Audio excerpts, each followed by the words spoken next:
Is your child obese? How do you know whether your child is obese? Hi all, this is Dr. Sushma from Anoki Neuro and Childcare. The incidence of obesity in children and teens has been increasing since the past few decades. Let us know how to know whether your child is obese. 1.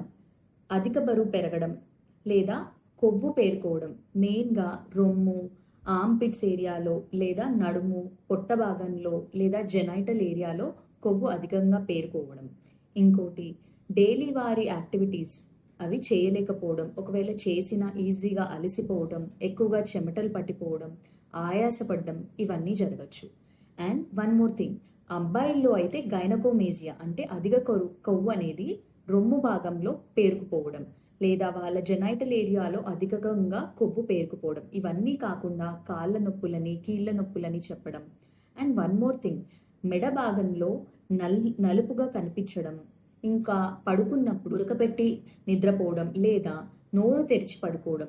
ఈ last రెండు అంటే acanthosis nigricans and snoring or sleep apnoea, ఈ రెండు red flags. ఈ పై లక్షణాలు ఏవి కనిపించినా please consult your paediatrician and get your BMI checked. Thank you.